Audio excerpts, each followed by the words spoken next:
Take some time for yourself or spend some time with the family at Sandy Point Village Hotel. Enjoy our various studio and suite apartments, self-contained with their own kitchenettes and Wi-Fi. We also have our famous 100-foot swimming pool and our beachfront restaurant, the Steak and Lobster Grill. And our location in Crown Point puts us near the center of activity from the nylon pool to the local nightlife. Call us and make your reservations at 639-8533, 389-2378 or email us at sandypointvillagehotel@gmail.com. FanZone, your reliable, authentic supplier, has just gotten better. You can now visit our website www.fanzonett.com for your authentic wear and collectibles. The only place where you can use both your Visa debit and credit cards. Visit our website fanzonett.com to make your purchase today. WESN.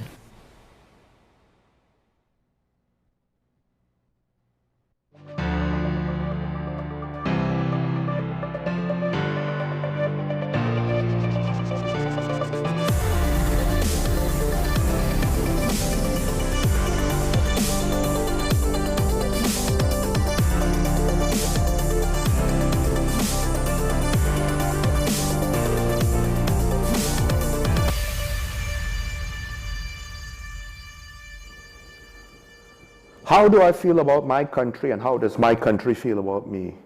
Welcome back to Talking Point. Sean Michael Small here. Have to get through a lot of stuff quick to close out the week. One of the things I wanted to start with is the situation happening in Parliament. I believe it was last week Friday. The same day that the Minister of Finance presented new legislations to be FATF compliant. The Prime Minister had a short question and answer segment, and the reason why it was shorter than normal is because the Speaker of the House basically presented to the members and to the media, to the public, because it was recorded on the Parliament channel, that in his interpretation, there's a lacuna, a void, a gap in the rules, and he doesn't actually have the authority to allow for supplemental questions. Now, Opposition MP Stuart Young attempted to utilize, and I think this was done previously. I can't remember who did it, if it was the government at the time, PNM, or the opposition at the time, the UNC.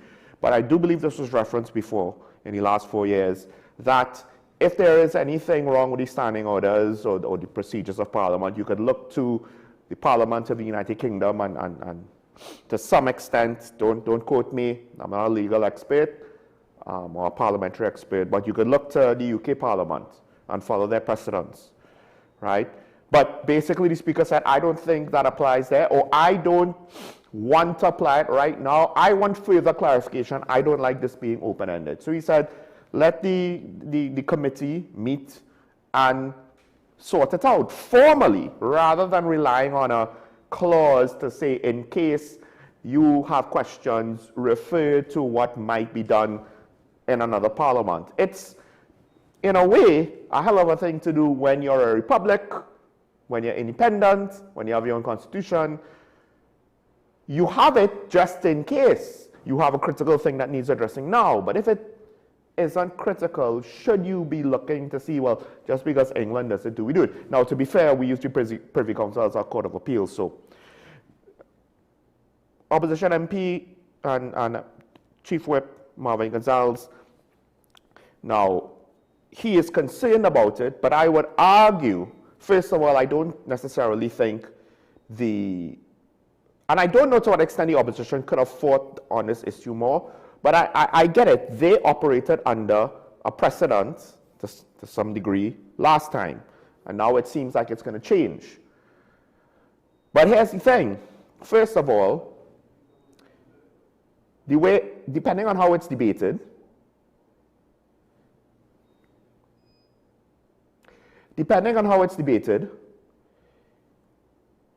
it sets a precedent for the future which you could apply yourselves if and when you get re-elected.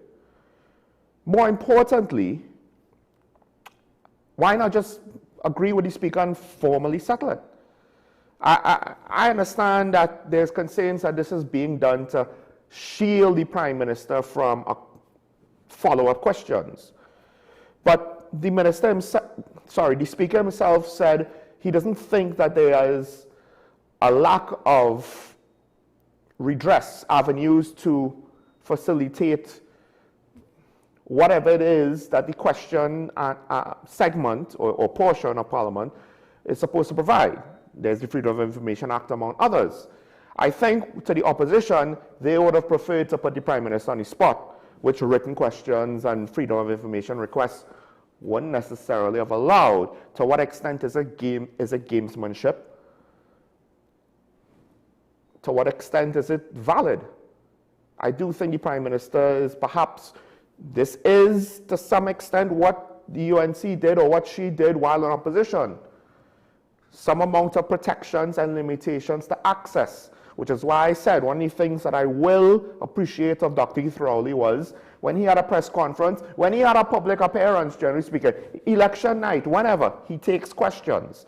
Doesn't necessarily seem like he likes the questions all the time. Even in a PNM public meeting, he was put on the spot one time. So it's not as though they just screen the questions for him to have easy layups. He takes, by everything that I've seen, when he is in front of the public, there's the capacity for anything to be asked of him. And he is prepared to deal with that in whatever manner he does. And this Prime Minister, I'm not saying that she isn't completely, but there are things that suggest that perhaps she's insulating herself just a little bit more, and that gives this situation some extra context to speculate on, but it doesn't necessarily mean anything yet. I actually appreciate the speaker's, the way how he presented his case. And if this was a situation where, all right, let's sort it out as soon as possible. Now, if the committee takes its cool time, then I think that is potentially a bad sign. But I'm not necessarily looking to go there yet. This current speaker has done nothing. Whereas the previous one, they were, a lot of times I didn't like how she handled things. There were some times when I thought she did it okay. There was one time that may have revealed a lot more behind the curtain than the PNM would have liked to reveal, but I won't reference what that is. This current speaker doesn't have necessarily the same baggage, so I wait and see what is the final verdict, because these procedures of Parliament and the rules and the laws and so forth, I have seen them skated and the grey area be manipulated and taken advantage of too often. So I don't mind, okay, once and for all, what is the formal thing that we are going to say is implemented here? All right. Meanwhile, a couple of things to get through. First of all, the opposition leader, she's concerned about attacks against, or a spike in attacks against girls and young women. Now, here's the thing. I'm not entirely sure if it's really a spike if you go year-to-year trends. Let's not forget there was a whole candlelight vigil movement out of what happened, I believe it was in early 2021. If it wasn't for COVID, the marches may have continued, may have grew. The social activism over certain types of murders may have grew. And I think this is one of those things where, one, it is at least partially a product of the criminal justice system and the expectations that, A, more often than not, murderers are not caught, much less prosecuted, much less convicted. But then there's also that element where there are other factors with regards to murders of young girls, young women, children, that you can't really, there are certain factors that cause that have nothing to do with robberies, home invasions, gang violence, and the like. Don't ask me to go into it, I'm not an expert, but usually it's something very personal or something very mental, right? That causes people to do that. Not always can you easily predict that and have the police be on guard to prevent it, because they can't be everywhere. And that's why, again, I will still agree with the minister saying some murders can't be prevented. It's true. Now, if there were 100 murders against young girls, that would be different. That's when the system has allowed things to get out of control. What is the statistics to say that it spiked recently in the relative short term? Because until our crime situation is solved, I expect that the statistics will probably be doing something like this. There will be moments when it drops because for whatever reason, there's no personal motivation by deviants to commit those acts at the time, and then it spikes when the deviants have motivation to commit those acts, right? Hopefully, we'll see dividends from the reduced murder rate continue if it could be maintained. But I won't go further into that. Have to wrap things up as soon as possible. What does my country feel about me? Well, one of the things is we're going to be asking, what does the government think about the various sectors of society come with the budget and what is prioritized? Tutor President is hoping that education is prioritized. And here's the thing. When you say, and I'm not saying that he is ignorant of this, but I'm just pointing it out to people who will not really think about it deeper. When you say, I want the government to prioritize X, that means that something else is not going to get the same level of allocation that it normally might have gotten. You're going to have to reduce spending somewhere. And I said this a couple of budgets ago, hoping that the then PNM government would actually have a plan. And they didn't really have a plan. Their plan was, let's just continue going how we're going. We ain't going to change nothing. That worked out spectacularly well for the UNC. So now we have the UNC after, with some of the current ministers, you know, criticizing the then PNM administration for 5 years. Now it's your turn to bat.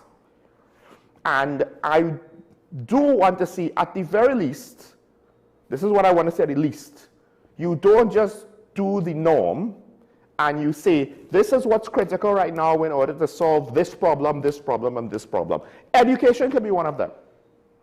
Although I think some of the issues with the education system is not necessarily budget. But education can be one of them. We have so many problems. At this point, you might as well say, pick one, solve it, and then move on. However, the temptation for the economy and for the crime situation, which is directly impacting the economy in some ways, the dividends that you could get to then set up the rest of society to have an easier time trying to solve their problems, I think, yes, education is an issue, but at the end of the day, what have we seen historically? Well, we improve education in theory and give everybody degrees, and what happens? The job market just raises the bar, moves the goalpost. It's more or less the same job market. We did not just magically transition to a more highly skilled workforce that's more productive, that has greater output, greater GDP, more technical offerings and goods and services upon which we grew whole new industries and are now living in a new golden age. No, that did not happen. It's the same industries, it's the same private sector, it's the same government sector. We just move some of the requirements to account for the greater degree of skills and education. But if the economy grows, hey, look at that. Now there's more money in circulation, more jobs to be had. That's, of course, easier said than done. But at the very least, like I said, I hope that they prioritize something and don't just prioritize nothing and then want to say, why isn't things improving? Well, you're more or less doing what the other guy did. You're just maybe giving it different window dressing. That's the first thing. But the second thing is, my personal hopes for prioritization is the economy and or national security. Especially right now, I think there's an opportunity, as the murder rate is low, as the police could devote more resources to deal with other crimes because they're not constantly having to respond to murders. You could almost rewrite the perception of crime fighting in TNT, the expectations of the public and the criminal. And all of a sudden, it doesn't seem as easy to get away with your robbery, your mugging, your home invasion, etc., etc. One of the other things is, just wait. If drug interdiction, the United States is doing a very heavy hand, right? So it might be easier for them to just avoid this part of the world right now. And if that drug money dries up in TNT, gangsters will still be gangstering. Criminals will still be committing crimes. So they'll find some other crimes to commit, and then we will really need to support our police service, because not selling drugs How do you replace that amount of money as a criminal? It's not going to be by washing cars, I can tell you that. Now, Digicel was found guilty of trespassing on someone else's land for almost 2 decades. They erected a cell tower, then the case went to court. They provided their witness, their expert witness on where the land survey was. The owner who, according to the Court of Appeal, who accepted their survey, the other party involved, they had their own expert. Court of Appeal said, well, the other person's expert had a more comprehensive examination of the documentation to show that their claim is stronger than the claim of the person that rented the land to Digicel, or at least that Digicel says rented the land. I don't know what the actual details are. This makes me very interested because, and I'm not sure if they say who the judge was of the case originally before the Court of Appeal level, or the High Court, sorry. But Digicel is facing a lot, not just trespass for putting the cell tower, but then trespass for every time that any of their technicians went to service the tower, as well as the destruction of a fence that the other party put up in an attempt to ward off what they believe, and the Court of Appeal says is their land. And that might be a lot. The court ordered damages for trespass to be asserted by a master in chambers. Digicel, which removed the tower during the litigation, may also face mezzanine profits, rent-like compensation, claimed at $8,000 per month dating back to 2006. Not too sure. I don't know if it'll go all the way till now because the tower apparently was removed. Not too sure who claims it to be $8,000 a month, but I'm not a lawyer. But it's put Digicel in a little bit of a pickle. I don't know if they want to take it to the Privy Council level. One of the things that I do have to wonder is the judge in this case that heard this case initially, that ruled for Digicel, that's why it was appealed. Was it just a lack of proficiency at the job? Was it negligence, or was it something more? Right now in 2025, I can't assume the best. And the only reason why I'm not assuming the worst is that will be a little too cynical and unfair. I don't have evidence. But what is one to do? How am I supposed to feel about my country when things like this can happen? When the private homeowner basically got their land invaded. Finally, on the economy, and one of the reasons why I said I hope the budget prioritizes the economy, S&P has now changed its grading from BBB plus, from BBB minus with a stable outlook to BBB minus with a negative outlook. I believe it was BBB minus since last year. And this just continues the trend of we're slowly going down. You know, okay, maybe it's like this. We're slowly going down, slowly but surely.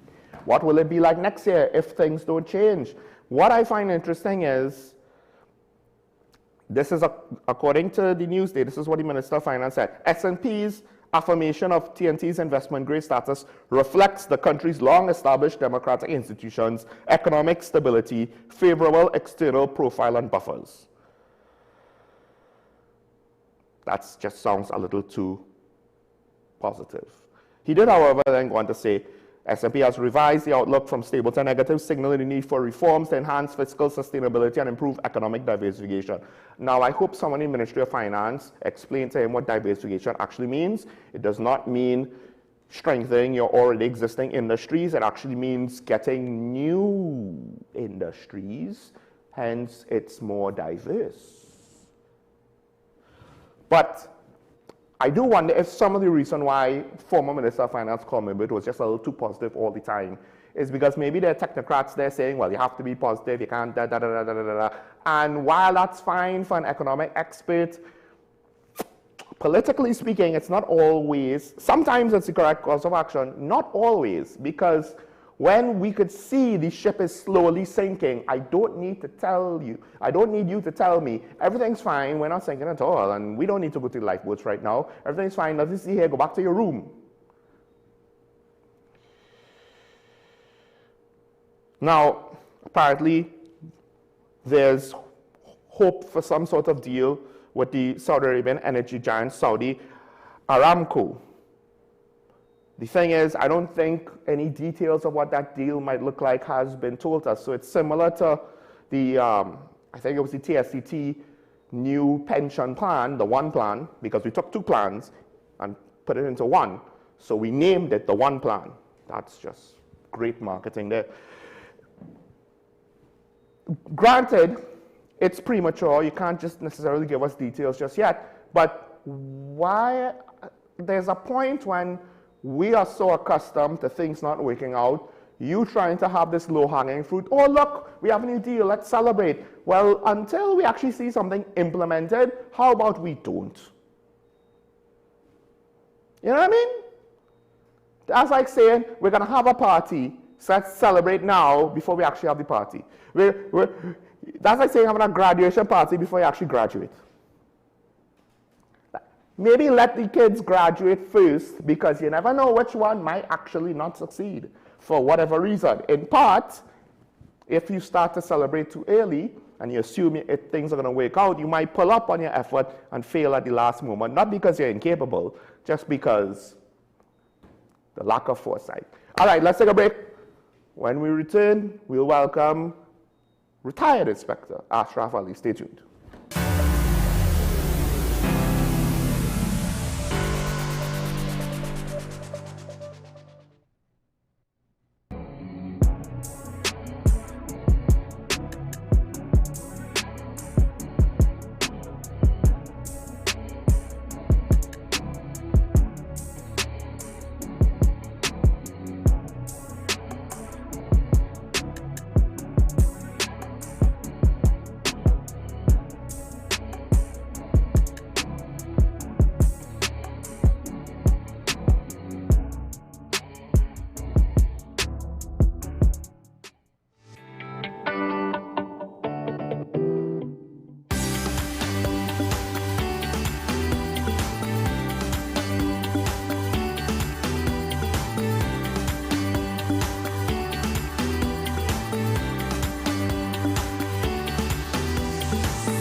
Radiographer at the radiology departments at the community hospital.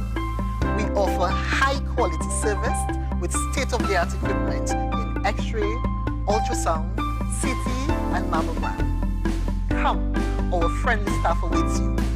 Give us a call at 235-5479. The Community Hospital of Seventh-day Adventist, where good private health care is affordable.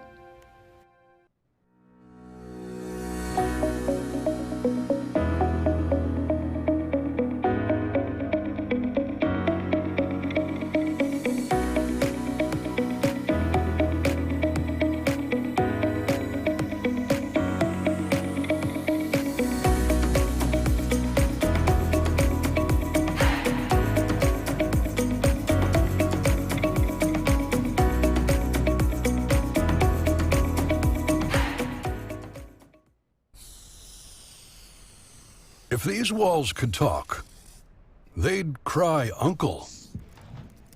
They didn't plan to become offices or yoga studios, but they've stood by us, even when we got a little stir-crazy. For that, they deserve some thanks. They deserve Benjamin Moore. Feeling drained? Struggling to keep up? It's time to take control of your wellness. On this episode of Wellness Unlocked, we're diving into the key nutrients your body needs for all-day energy and balance, with 100% or more of your daily essential vitamins, plus added chromium to support healthy blood sugar. This is complete wellness in a single soft gel. Join us as we uncover how small changes can make a big impact on your health. Don't miss Wellness Unlocked. Watch now on WESN and take the first step toward better health. Knowing how to tell authentic is as easy as 1, 2, 3. Find it, match it, search it. Step 1. Find the style number on the tag. Step 2. Match the style number inside the jersey with the number on the tag. Step 3. Search it. A quick Google search of the style number will verify the jersey is authentic when the search results match the jersey being searched. Don't be fooled by counterfeit jerseys. Before you buy, remember to find it, match it, search it. Fan Zone, 2 locations nationwide. Center City Mall, Chaguanas and Movietown, Port of Spain. Nationwide delivery available. Our award-winning show is back, and this season promises to be even more exciting than before. What's Up, Doc isn't just a title. It's a call to action for anyone who wants to improve their health and well-being. Join us on this thrilling ride towards better health on WESN Content Capital. As always, we appreciate you starting your day with us. Let's get into this morning's first conversation. Is the country's healthcare system more at risk more than ever? Why it has remained unaddressed for so long. Political parties get lots of cash, big cash from financiers, and then when they get that now, you can't account for it. But it's really the specialist nurses who we are in a greater shortfall for. We can tap into the resources and have them, at least form some mentorship programs. Highlight our food systems, and which will attract persons from all over the world to come and experience something that actually supports the local economy. We're lucky that we have a vibrant legal system that allows change to take place, and it's not that matters are just swept under the carpet and discrimination is allowed to be perpetrated. A lot of people don't know that there were attempts to ban the carnival, suppress the carnival.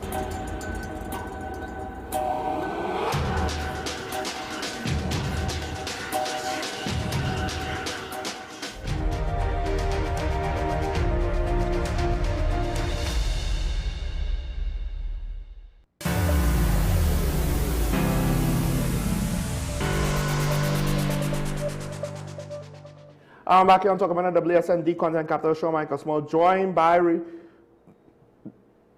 retired Inspector Ashraf Ali. Sometimes I wonder if that's because you're technically not retired yet. Is that correct? Yes. So something could happen and they could say, Ali, you gotta come back. Yeah, there is different ways, right? Like I'm not saying this will happen, but if like a coup happened tomorrow and they're like, oh, you're on pre-retirement, you have to come in now. It's like, well, you'll not go, I guess. It all depends if I have reception. Oh boy, you with Digicel? Well, yeah. I mean, apparently they put in cell phone towers, at least in one case, in the wrong spot. So who knows, huh? Who knows? Now, I wanted to start off, we'll get to the National Operations Center part after this, but I wanted to start off, though, because I started the show saying, how do I feel about my country? How does my country feel about me? Quote from a movie, rest in peace, Andre Braugh, a powerful line delivered about racial division, right? And now, which is something that I did not necessarily expect us to get into, but I do believe that what is a wider debate that includes people with concerns about we are getting more racially divided. There is also the whole situation where the Prime Minister said when UNC wins, everybody wins. And of course, all politicians will have some version of that, right? I am here to put TNT first, and country before party, and country before whatever, and the people of this, and all of the buzzwords and the slogans. And Dr. Amy Brown is basically saying that Prime Minister Prasad Bisesa using the phrase putting TNT first is empty political sloganeering. Lacking meaningful action or alignment with international law, diplomacy, and national interests. Now, one of the things with this that I was thinking of was that there's the obvious USA-Venezuela stuff where, diplomatically, there's a lot of opinions on that. But he didn't necessarily go there. But he did want, and this is what I'm starting actually hashing out just with talking to you, I'm not entirely sure where Dr. Brown wanted to go with, because he's saying, well, the Prime Minister is saying putting TNT first. That's just a slogan. That doesn't mean anything. But then apparently he followed up by urging her to provide clarity on TNT's position on international law, regional relations, global humanitarian issues, including TNT's support for Palestine. Now, domestically, I think until we get maybe more evidence, you could maybe make a case that, yes, some people are not feeling the winning, right? So it's hard to say everybody wins. But when Dr. Brown is basically saying, you don't mean what you say when you put TNT first, because you are not engaging with our international relations in a friendly manner, you are being self-centered. I would argue, to some extent, you might not like the decisions, but that is part of what it looks like to put your country before, or the needs that you think your country has, before the needs of other countries. Would you agree with that on some level? Not that it has to be that way, but if you're putting TNT first, you're not necessarily going to consider everybody else on the same level. You're going to consider everybody else after you consider your own country, not so? No, the question is that we could be asked the question is, good morning to you all. Yes, sorry, that was a long, yeah. Are we really putting TNT first? That's a big million-dollar question. Because sometimes we don't consider whether or not we put in TNT first based on some of the decisions both the administration, past administrations have made and statements persons make, right? If you are to deal with the situation in Trinidad and Tobago, are we saying that our crime level is acceptable at this point in time? Our economic status, financial status is good enough that we are comfortable in the way that we operate? Is that our GDP is significant to sustain us for some time? We have economic growth. Our educational system is one of the best in the world, or is up to the highest standard that we have. Our healthcare system. Now, if you say we're going to put TNT first, what does that mean for the citizens of Trinidad and Tobago? Isn't that you're supposed to fix your house first? Put systems in place and make the necessary investments to ensure that the citizens of Trinidad and Tobago is better off than many of our CARICOM neighbors at the same time. So we are going internationally, we are going further than the Caribbean as yet. We're just in CARICOM. Are we better off than the CARICOM nations, the other CARICOM nations? That is what it means to put TNT first. So before we jump on the bandwagons of international relations, I could understand Dr. Brown in the context of what he was speaking about, international relations, diplomacy, and making stands on certain things, because he is more experienced in that area than myself in terms of the portfolios that he held. But the question still has to be whether or not realistically we are putting Trinidad and Tobago first. I don't believe we just put Trinidad and Tobago first. Now, going back to locally, some of the reasons why I think there's a discussion to be had. Not saying it's 100% true, not saying, oh my gosh, look how bad the current government is, look at all the bad things to that. It's mainly centered around there's a narrative that members of the government, I don't know why, but some of these, and this is not necessarily Prime Minister herself or anyone central to the cabinet like the AG, but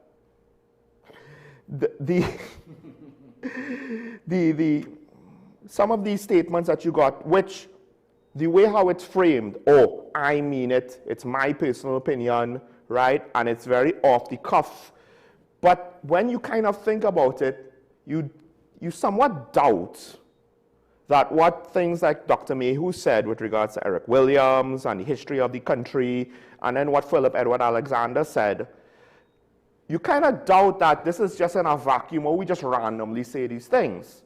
Philip Edward Alexander, this is the Venezuelan issue, right? And he went from saying, well, India will nuke Venezuela to the pain and people burning in the belly because, and some insert something that I could understand. You could maybe make an argument he didn't intend it to sound racially charged or racially like an attack, but it was racially charged. That might be the better way to put it, right? Because it's like when you go in that space and you're not careful with how you say it, you just open yourself up to criticism. Somehow or the other, I believe that persons on both sides of the party opposition and administration at this point in time don't realize that election is over. Good point. Right? And it's not about so the narrative that you're trying to push now about the administration not doing this, and some of the questions I'm hearing or things that the opposition is bringing to the fore and saying that this administration is not addressing, you got to be real. Those are ridiculous. Because some of them are stuff that they inherited. Not the matter you inherited. You are part and parcel of that entire system. The government inherited, the opposition was in charge. But then you're asking the administration now, what about those things that I didn't know, that I was privy about, and how I'm going to treat with it? Now, it's rather sarcastic, because those are kind of sarcastic in my opinion, because you know fully well that they would not be able to address them in any manner, specifically when it comes to the finances. Yes.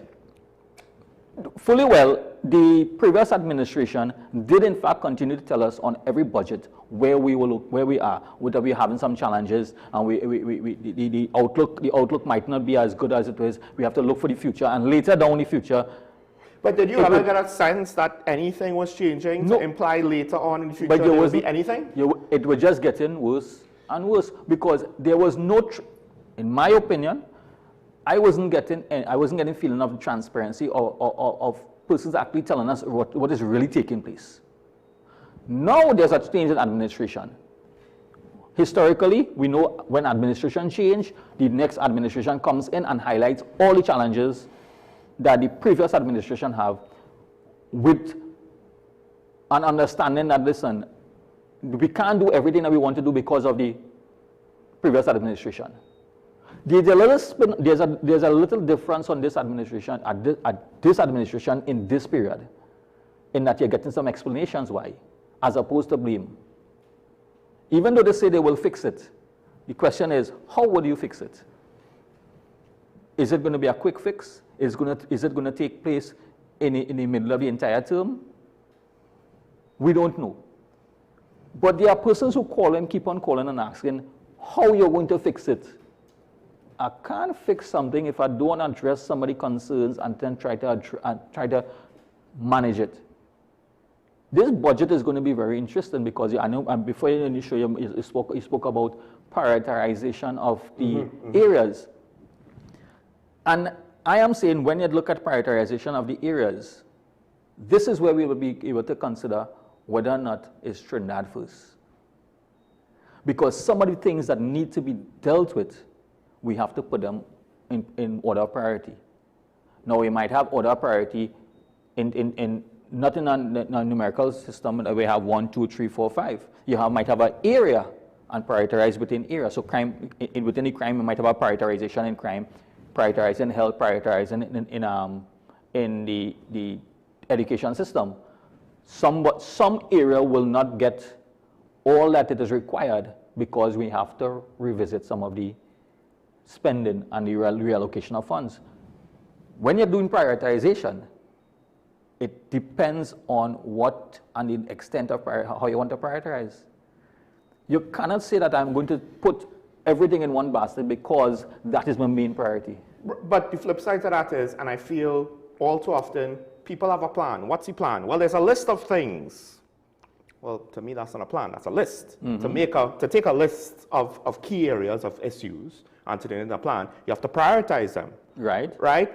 And I would argue you don't necessarily see any government saying, we have a vision, and under this vision, this is the direction. Under this direction, this is what we're going to prioritize to get us there. Like, I haven't seen that yet. So it's new government, right?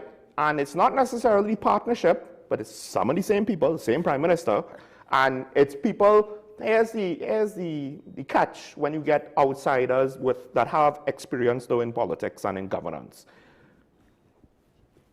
New innovative ways might not necessarily come from them because they're the old guard. They offer stability, they offer institutional knowledge, not necessarily a new perspective on how to do things. I like what I would use is stability. So this budget, if you want to reflect, we could forecast a little bit, right? Not predict. I just thinking out the box. Is the budget going to be for a level of stability going forward? I would argue the PNM overdid it on stability. So we need some stability. Yes. The degree of stability. Yes. It would depend on revenue generation and expenses. The expense factor. You realize what you just said there, because it's very profound and true what you just said there, and it goes under the radar how heavy that point was, right? It depends on expenditure, your stability. So your revenue, sorry. So if the revenue is not high enough, we need to be prepared for some instability. Otherwise, no. And I'm not saying that instability in our economic situation, you may have a level of flexibility. So we must be able to be flexible with stability. I'm not saying going on because when we go on instability, that means we are going in that we end up in a situation and we don't even want to go down that road. Well, when you say but flexible, we must be able to have a degree.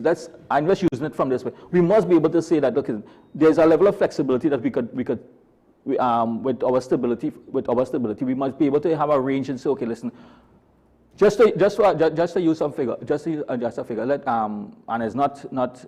I hope anybody, I hope the persons out there who are in finance and economics don't take me to task. I'm just using an analogy right here, a basic analogy. You have a degree factor. Let's say if you go beyond 10%, right, expenditure and revenue, you're beyond your 10% balance, right? We could say, okay, we could sustain that, right? And that's your range. So it's from 0 to 10 is your flexibility. Anytime you see your calculator and you say we now want 15 or we on 12, it means that we are not flexible enough. You may be within that range. And I'm saying that based on our income and expenditure, we may not be able to expend as much as we would like to afford all that is required to the persons who are asking for what is due to them. And everybody's saying what is due to me. Right? I very much dislike that, but there is some areas that I am saying that increase in expenditure is not going to benefit the country. Yeah, at least right now. Infrastructure, we have so many infrastructure that has been left in a state of disrepair, and I'm saying that building a new structure does not change the fact that the building that we have is underutilized and not fit for purpose. Yeah. So simple, revisit that approach by what? Probably reinvest into the infrastructure as opposed to building you spend millions of dollars in some infrastructure. I mean, look, one of the Hoover Dam, that's it. I remember I had this conversation, it could have been not this week, but last week with Karen. FDR, when they had the Great Depression, they had the New Deal, a lot of infrastructure works. One of them was the Hoover Dam. And it's almost like an obvious low-hanging fruit. What do we have in this country? Well, we have flooding problems, and we have water reserve problems. Infrastructure projects to deal with water seemingly are things that we would, could benefit from. And also, infrastructure development is capital expenditure. So it's not like, oh, well, we have a grant. So we're good while the grant, we could afford the grant. When we can't afford the grant, what are we supposed to do? But no, you could take a loan for one-time things like capital expenditure on infrastructure. And in the meantime, yes, you will get salaries to help reignite the economy, right? But it's not a commitment to say, oh, for the next 20 years, we have this grant that we have to give out to all these people. No, no, no. We're getting production back for it, right? Yeah. And then once the economy gets things moving, because I do think that we might not fully appreciate how much the economy has slowed because the current administration had to cut spending in certain areas, like sponsoring sports and steel pan, like CPEP and URP. We kind of take it for granted. Oh, that's not a big deal. It's, you know, at the end of the day, 10,000 workers is not half the population, but it might be enough workers where certain parts of the economy are just slowing down too much. Now, you do have to juxtapose that with okay, maybe they did have financial needs in the moment, right? So we don't know how bad things are because we know the PNM were able to sustain things, but it was getting worse and worse over time. So the education system, our education system, we talk about doing more for education system. Doing more in what? In this is me thinking out aloud. Mm-hmm. Doing what? Is it investing in more teachers, addressing the level of indiscipline in schools, the infrastructure? What is doing more? What is required more? We have the issues right now with the level of indiscipline in schools. We are saying that there are several students in schools cannot reach up to the standard of the education system, the academics. They lash out from different areas. But look at the example. How many schools have been built and the old infrastructure is still in place? I could give you two examples right now. Okay. St. Augustine Senior Com. There is the old facilities still in place. St. Joseph Secondary. The new school that was built is a shell. It was never occupied. Right. Those are two schools, I'm showing you. Those are two schools. Just tangentially, we have two airports in Tobago, and the new one is still not occupied. So, I am simply saying there is no need to reinvent the wheel. Yeah. Whether who administration built this school, it was not brought up to standard. Let us reinvest in it and use the facilities as some means. There are a lot of things we're talking about, encouraging the youths, bringing the youths up to par, right? We have programs that we want to bring. Those are facilities that can be utilized to develop the youths. I'll say this, while the PNM's budget plans tended to be more on the side of stability, some of the things we saw with HDC and school maintenance and refurbishment projects where the work just, for whatever reason, didn't seem to be up to scratch, and then you have questions on if the contract was delivered responsibly or in good faith or all of these things, or if there's corruption there or shoddy work or whatever. That kind of stuff, not dealing with it, that definitely leads to instability, because I don't know if anyone could properly assess how much money went down the drain on work that didn't really achieve anything. Meanwhile, when you said flexibility, I thought one of the places you might have gone is also not just flexibility on the economy itself, but what the people will accept. Well, because when you take away the people's freeness, they don't know where the money comes from. They just feel entitled to it because it's free and it's theirs. And that's one of the reasons why I said, you know, I really dislike it when people feel entitled for the government to do things for them. Yes, I'm entitled to have a road I could drive on. Well, I am, you know, and my electricity to not shut off for days at a time, and water and so on, because the government provides that and we pay them for it. I am hopeful. I am hopeful at the culmination of the budget that both URP and CPEP workers, legitimate individuals, I might add, yes, get back an opportunity to continue earning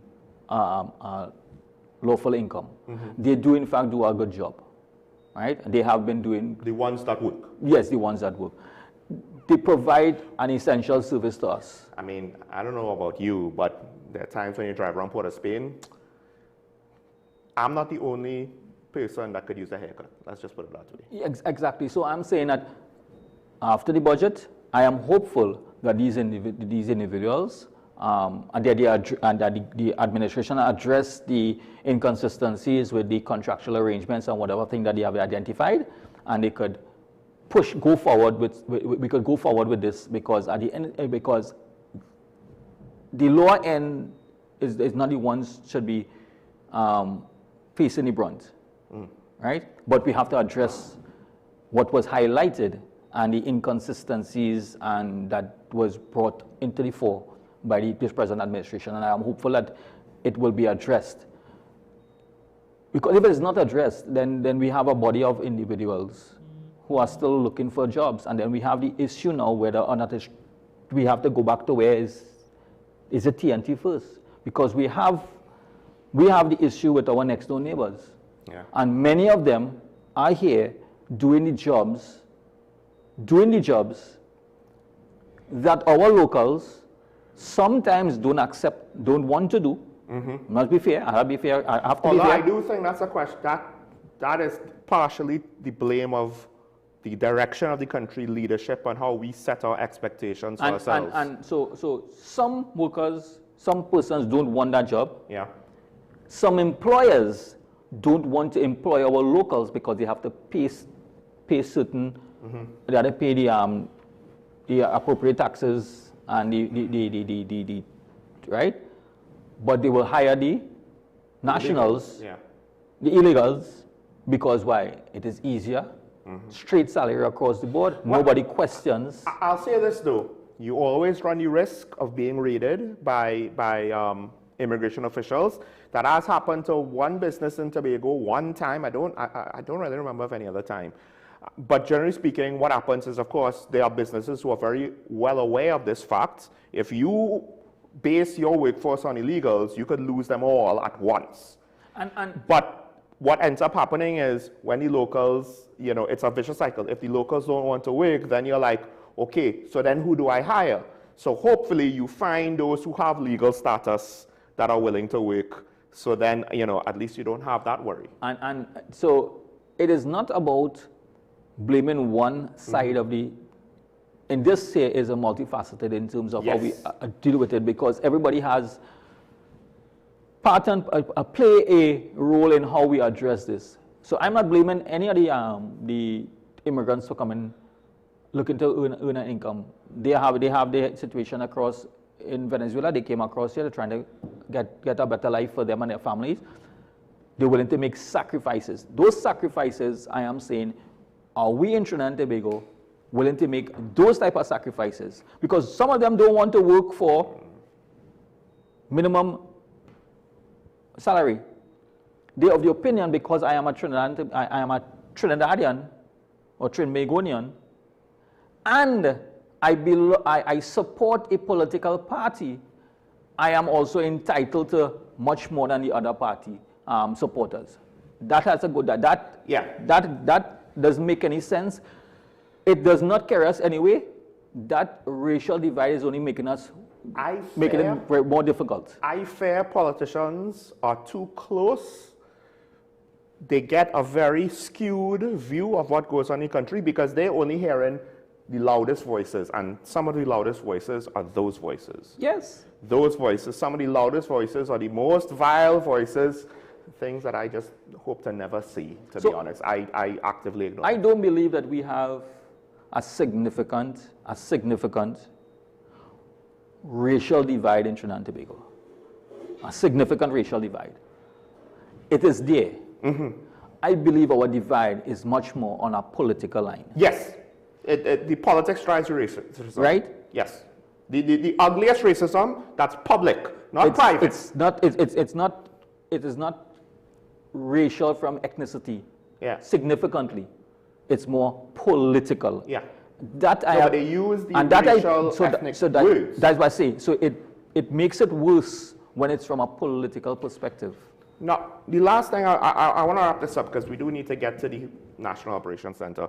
But one of the things that Dr. Amy Brown brought up is humanitarian issues, including TNT support for Palestine. Now, right now, in a move that makes no sense to me, Israel is attacking Gaza.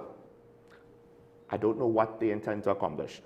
And there are now caravans of people fleeing from north of Gaza to south of Gaza, right? One of the things when I saw this story is, where are they going? How are they? Where could they possibly go? I have no idea.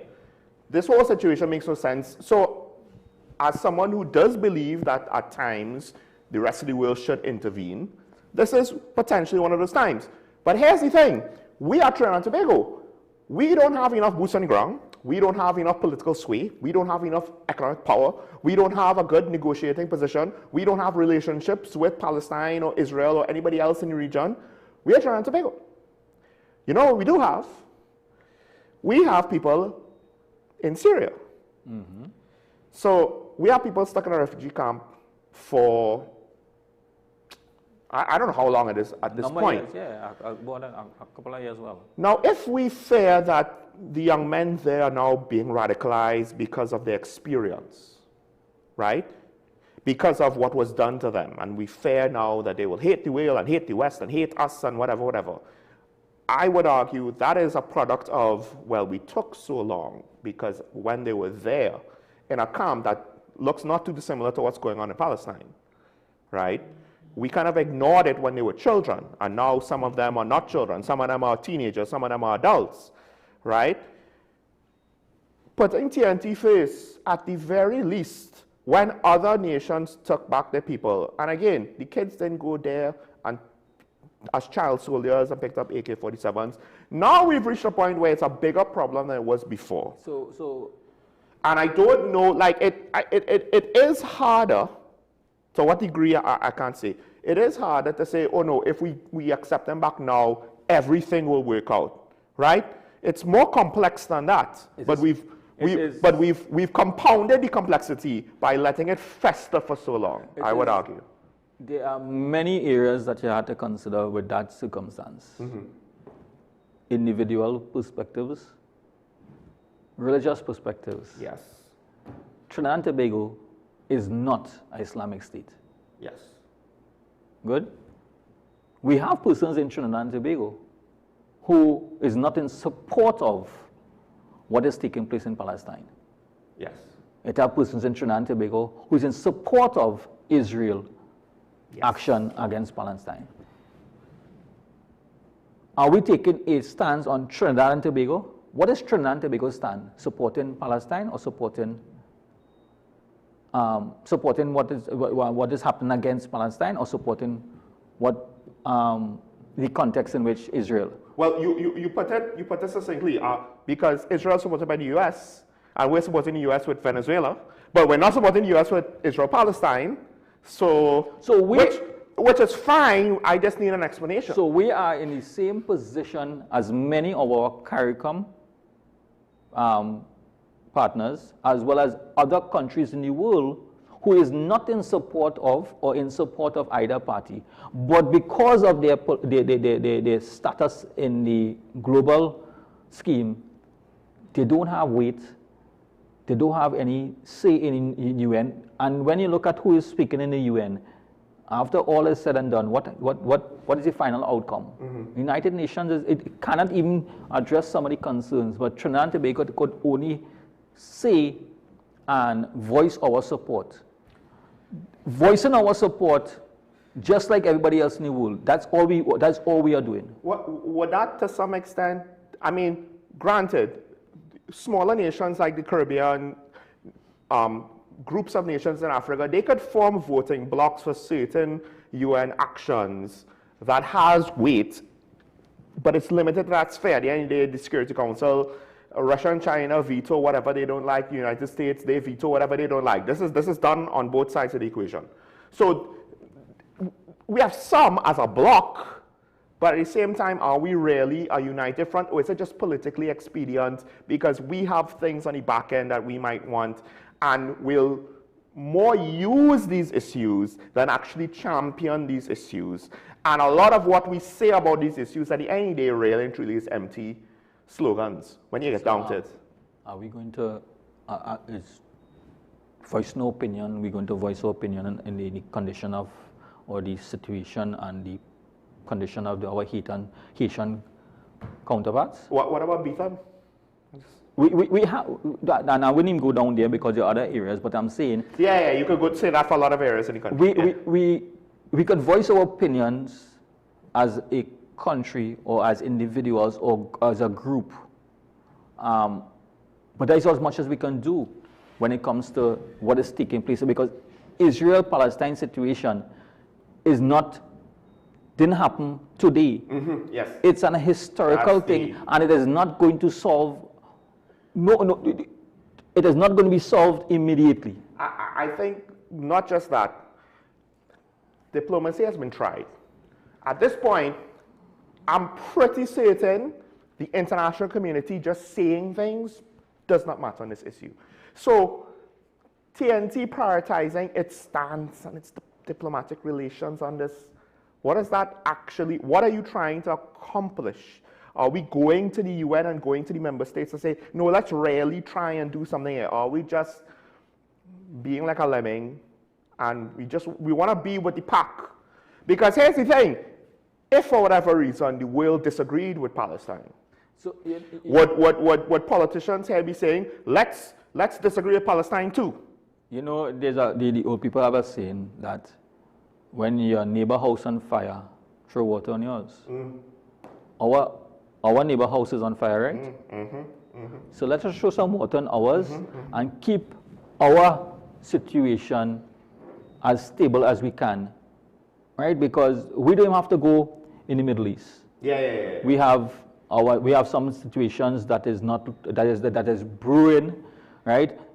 And we don't want it to reach the level of boiling, right? We hope diplomacy in this context sorts it out, because at the end of the day, that is our closest neighbor. We could get our house and our house could get burned too. But unfortunately, similar to Palestine, it's like, it's really not up to us.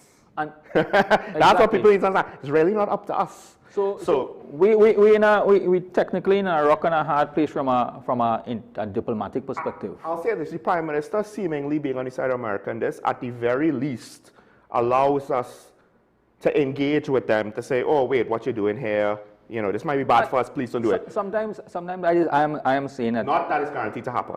Not because you support someone that you acknowledge everything that they are doing. I said this yesterday. Right? I may support anything that you do. That doesn't mean I support everything that you do. I can object to certain things, and a lot of persons have been objecting to the support the United States has given to Israel in addressing the concerns with Palestine. It is not to say that they are supporting the action against Palestine. They are upset with the manner in which Israel is dealing with Palestine, but I am simply saying that you can't be.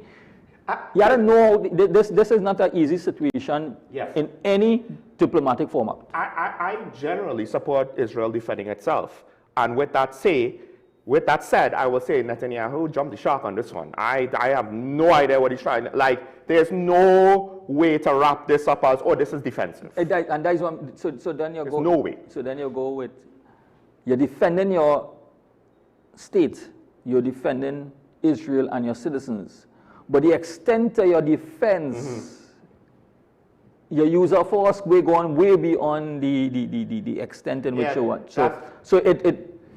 That's like saying, in order to prevent this home invasion, I'm just going to go to some hotspot and start shooting people. Like, so that won't fly. I really hope that at some point in time, and I can't say recently, that there's some level of understanding there. All right, let's take a break. When we come back, before we open the phone lines, we'll go into the knock conversation and close out with that, and then we could hear your opinions on whatever it is you want to talk about the close of the week. But we'll do that after this.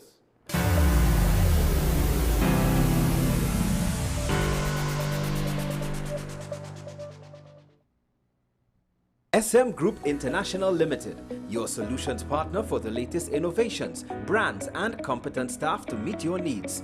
We provide products and services in the following divisions: executive services, event rental and services, power and heavy equipment, construction and property management, food and beverage, aggregate and sales and distribution. Check out more on our products and services at www.smgrouptt.com. Contact us at 221-7445 or email at info@smgrouptt.com.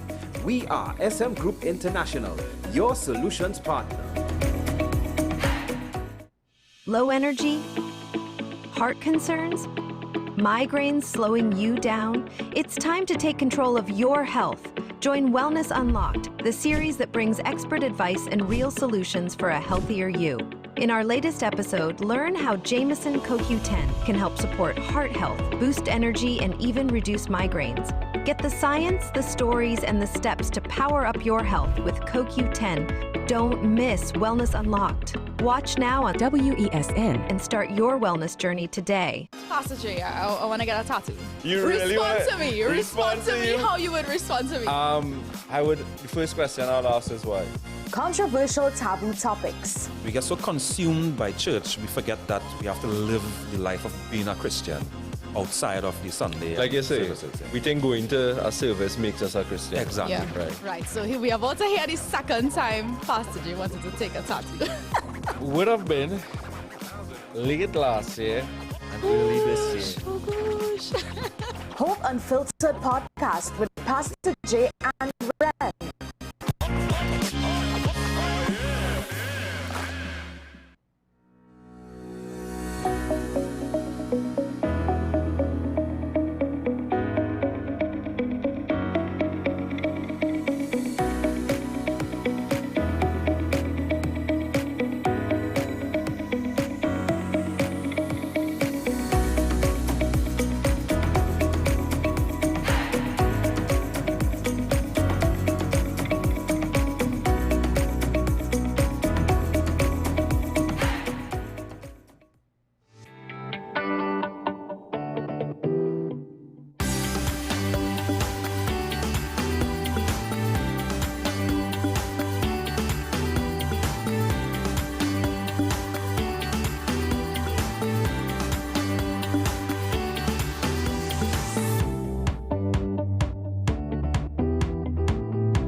I'm back to talk about the WSN, show Michael Small, Ashraf Ali, and we do our first caller who is going to push back our talk on the new head of the National Operations Center. And I don't know if he wants to bring that up. Digger Martin, start the conversation.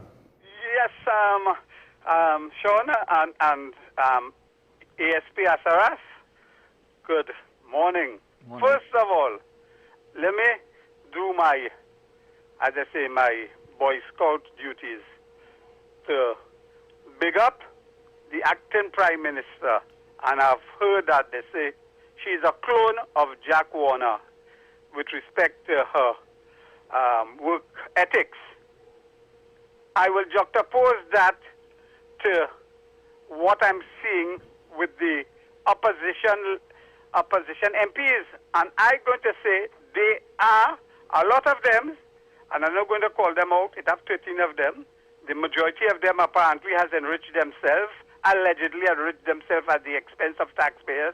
And I'm going to say they are clones of a famous PNM person, Johnny O'Halloran, who was the executor of the first Prime Minister. And the fact is the executor of the first Prime Minister tell me a lot of things.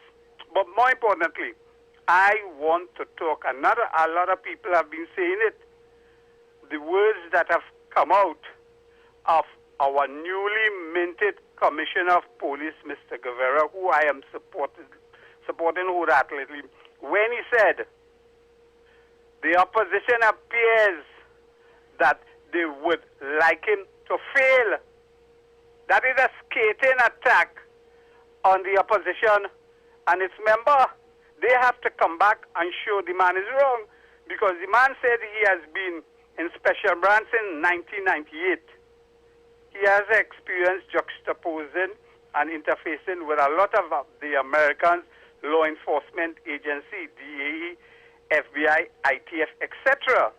So he would have had a lot of information.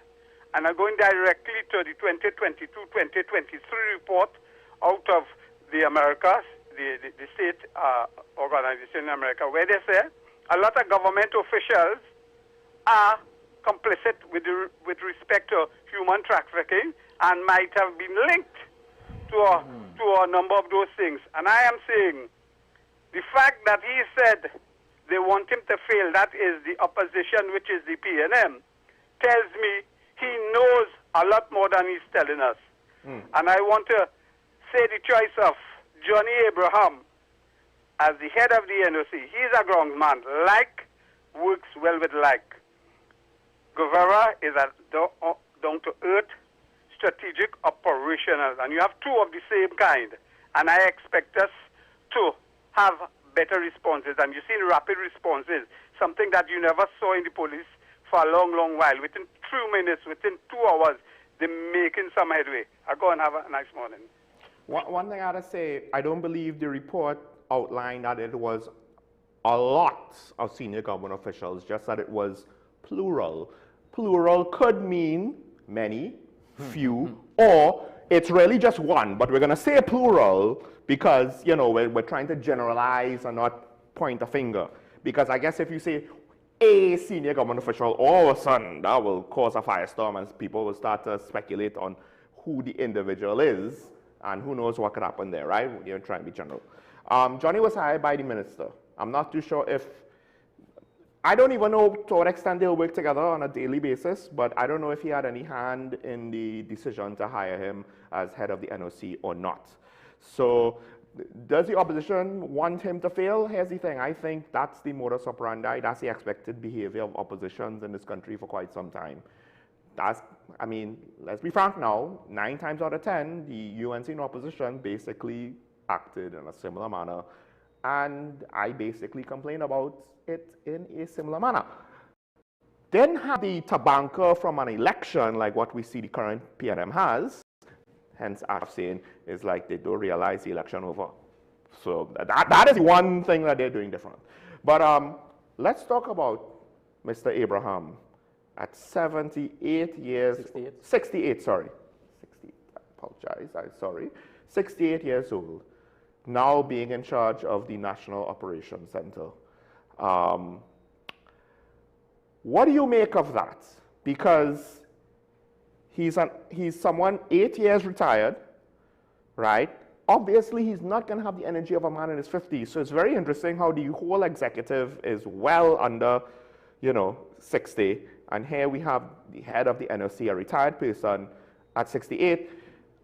Dare I ask if this is another controversial thing for the rank and file, because you take a more junior officer, make him commissioner. Now you take a retired person and put him into a senior leadership role, as opposed to saying, hey, what police officer could I get? No, I'll get a retired police officer, who obviously is more of a short-term solution than a long-term solution, because he's not going to be able to do this for the next 10 years. So a lot of persons are not aware of and need to be aware of it. The National Operations Center is not a police entity. Okay.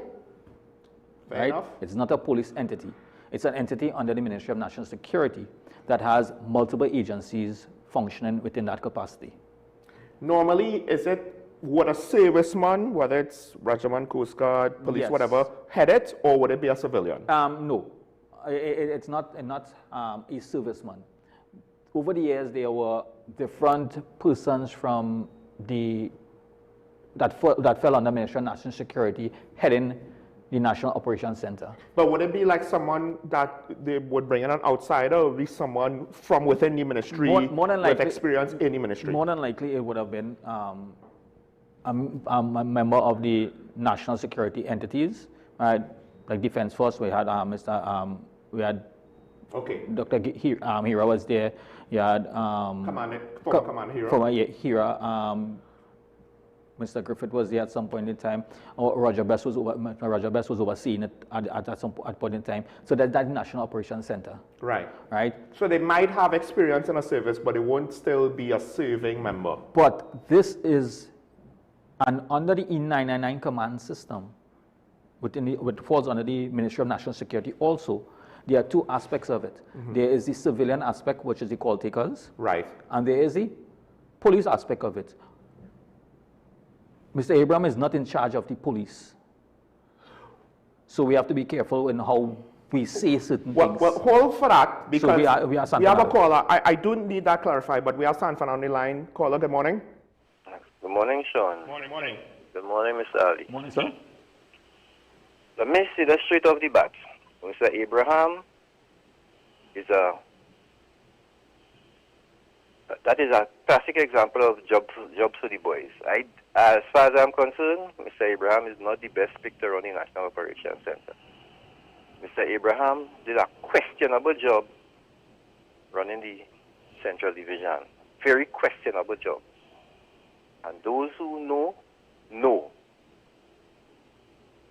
And to put him now as head of the National Operations Center, they could find somebody much better than that. I am telling you that. There are much better qualified people in the UNC, or that the UNC can find to put there. But let's see what happens with that. Yeah. Now, let me say this. I want to correct something that you said, Sean. Sure. You say you don't know why Israel is doing what it's doing. It's something called Greater Palestine. That's the project. The project is Greater Palestine to occupy all the Greater Israel to occupy all the Palestinian lands. So when I said that, it wasn't so much about that, because I get it. That's the motivation what they're doing. But just on a technical level, what they're doing is very clumsy and dare I say, kind of stupid.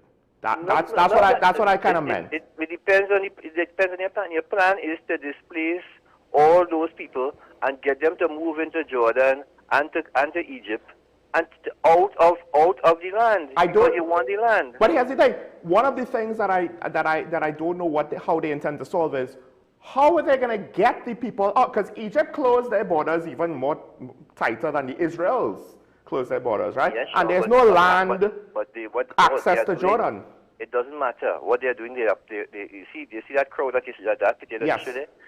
What they are doing, they are systematically started back to bomb areas that they had bombed already and force the people to move. And if the people move to the border, what's going to happen? But the borders are closed. Sean, they're going to cross they're going to have no other choice but to cross the border.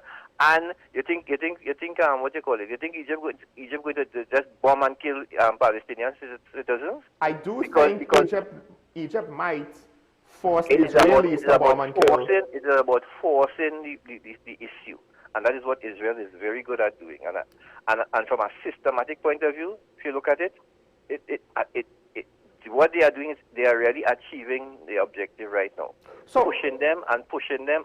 Eventually, they're going to reach the border, and we're going to occupy. Even if let's say they occupy, the Israel confiscates half the land. Yeah. The Palestinians would just have to survive on half of what they had before. So here's the thing. The idea is taking back land from the Palestinians. I'm not disagreeing with you. My thing is, if you're going to give us a false narrative as cover, at least try and make it look better. That's the thing. I understand what Israel is doing. It's war, Sean. It's not about war. This isn't war. This is not war. As far as Israel is concerned, it is a war with the Palestinians. That's what it is. That's what it is. It is a war. I would, yes, on some level emotionally, they will say it's a war, but I would argue even they can't say this is a war anymore. Because a war kind of depends on the other side fighting for it to be a war. This has reached the point, I'll say it now, this is invasion. This is not just occupation. This is conquest. This is probably one of the first examples of conquest I think we have seen outside of Russia Ukraine in current modern times. We could play semantics with the terms and whatever it is. Yeah. But that's what is happening. Let me go ahead and say this. Something that you hear nobody speaking about. As I said before, on several occasions in your program, the U.S. continues to murder citizens in the Caribbean Sea. What you see now, and nobody's speaking about it, is in Haiti. They have hired an offshoot of BlackRock, and now they are using the same drone strikes to go after what they call gang leaders in Haiti right now. Yeah. The same. Yeah. They are doing the same thing, murdering people in Haiti, whether or not you call them the gang leaders, using drone strikes. This is how they intend to police the place now. It is so reprehensible that everybody only talking, and nobody wants to put boots on the ground to fix Haiti. The only person had the gumption to bring some people there was William Ruto from Kenya. Yeah. To bring Kenyan police quite across the ocean. Same United States that have all these warships to try and change regime in Venezuela. Don't want to put no boots on the ground in Haiti to try and fix Haiti right in the backyard. I will still say these ships alone ain't going to change the regime in any meaningful way. Yeah, and okay, I hear that, but I'm not you talking need boots on the ground there as well. Yeah, and that's my point. Why can't they put boots on the ground in Haiti? But that's it aside. Let me say my last issue I have is this issue with Mr. Aguada and his attorney in who did Mr. Alexander took out a detention order against, and Mr. Aguada's attorney seems has been challenging some issues, and Mr. Alexander had come out and said that they're going to have a job reaction protocol letter to Mr. Aguada's attorney. Yes. However, Mark Bassan from TV6 was able to acquire the information that she was acquiring. That she wrote the police service and the legal department received the letter and responded to her saying, and a freedom of information request that she sent in, saying that they do not have the information that she requested, and suggested that she go to the prison service because she requested any letters advising that Mr. Alexander, that they sought permission from Mr. Alexander to go into the prison. They said they had no. The police service legal department said they had no information and suggested that she go to because they said they have no letters. However, somebody in the police service leaked the two letters to Mr. Bassant. One of them was from Mr. Senior Superintendent and former Senior Superintendent of the ASP, ACP Assistant Commissioner, Mr. Smith. Mr. Smith sent a letter to Ms. Martin advising that he wants to take some information. He wants to go and get. He was from some that he got the information that Raja Ali wanted to see him, and he was taking Mr. Alexander with him. Right. And then Ms. Martin wrote a letter to the prisons commissioner seeking permission for both of them, Mr. Alexander and Mr. Smith, to go in to see Mr. Ali. It says what all this shows, because Mark Bassan was able to get copies of the letters. And if I have a letter, if I send a letter to you, I must have in terms of that kind of correspondence, I will have a copy of the letter. So it says that the police service, or some part of the police service, deliberately lied on a freedom of information request, a reply to a freedom of information request to Mr. Aguada's attorney, which means somebody, you could argue security matters in the freedom of information request.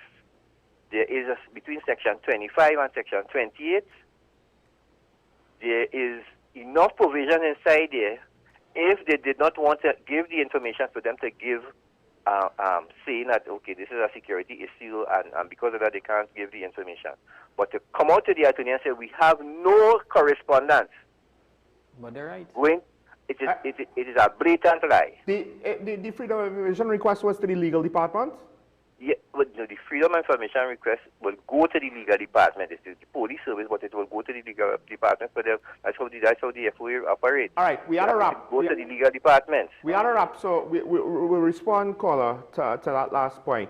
No, my point is saying that the commissioner of police needs to deal with this issue because it undermines his authority by a formal FOA request coming in. And the police service lying to the person who asked who submitted the FOA. Have a good day. Thank you, caller. I know why. So I think the legal department might literally not be aware of what happened. Therefore, when they said we don't have any records, I don't necessarily think the legal department lied. The document that is circulating is not a legal document. Right. It's a correspondence sent from the DCP Intelligence and Investigation, which is authorized on proper channels of communication sent to the prison commissioner, indicating that these two individuals is requesting permission to meet with so-and-so and so to request permission.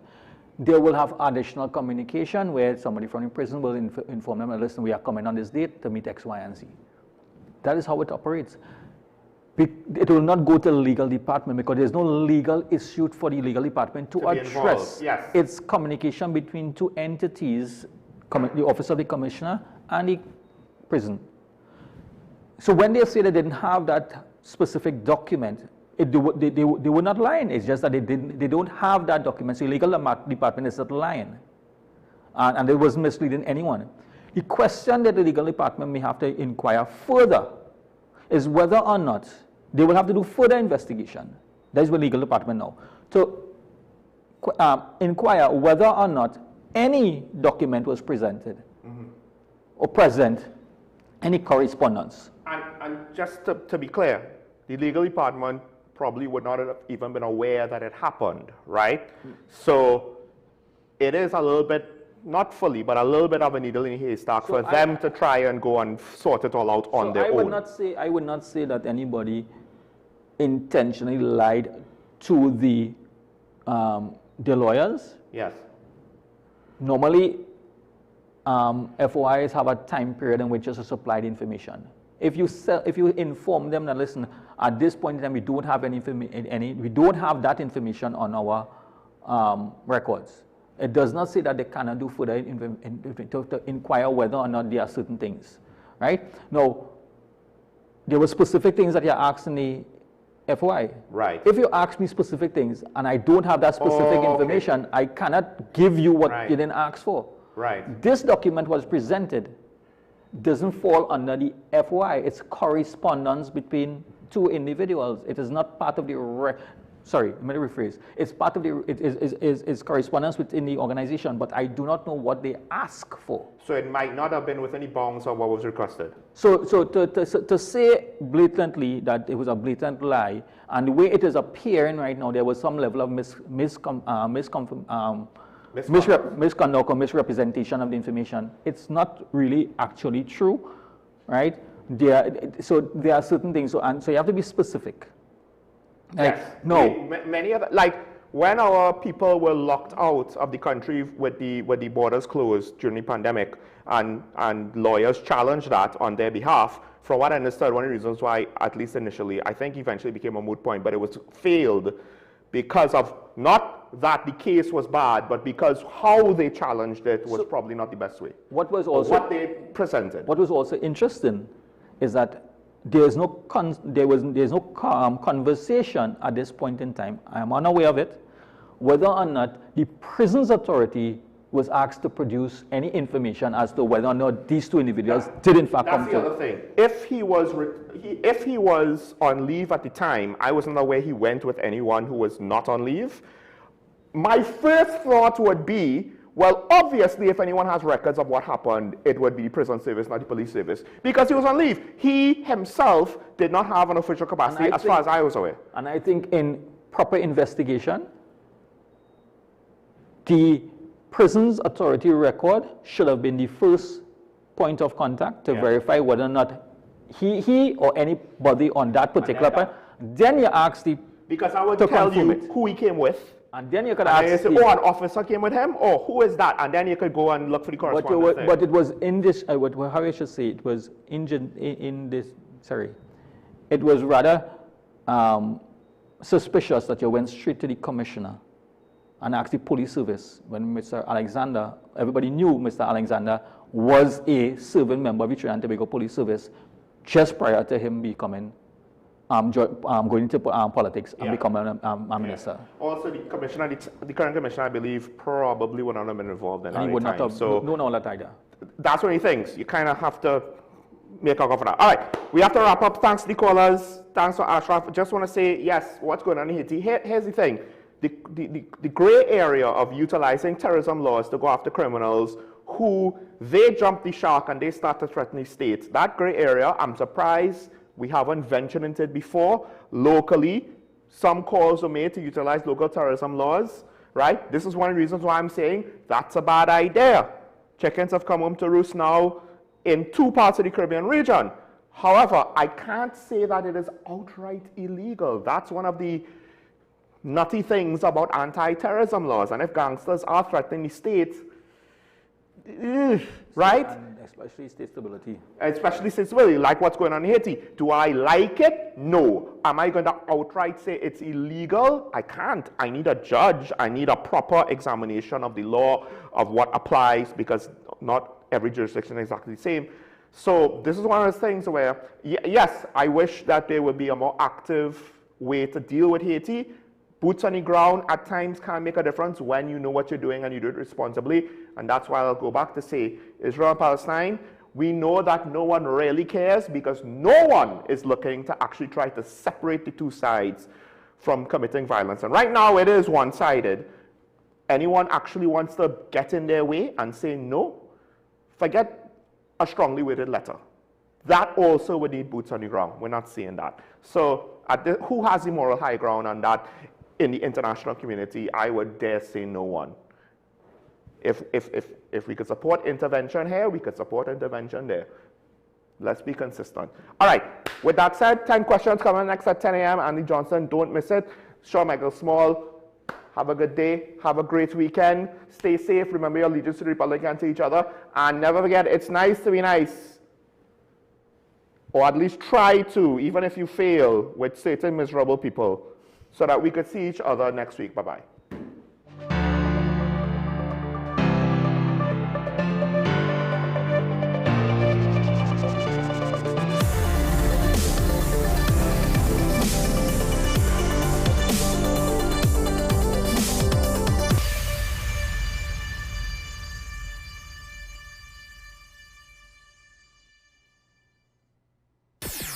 WESN.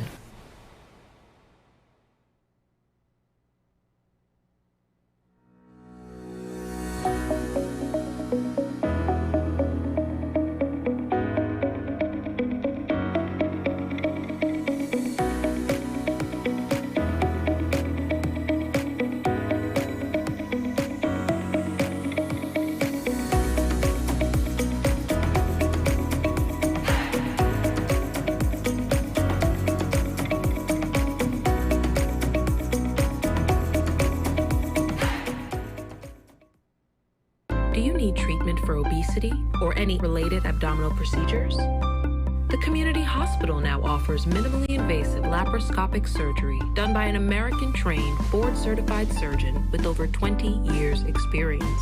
Give us a call at 235-5479 for more information. The Community Hospital of Seventh-day Adventist, where good private health care is affordable. Struggling with heart health or frequent migraines? Discover the simple steps to reclaim your energy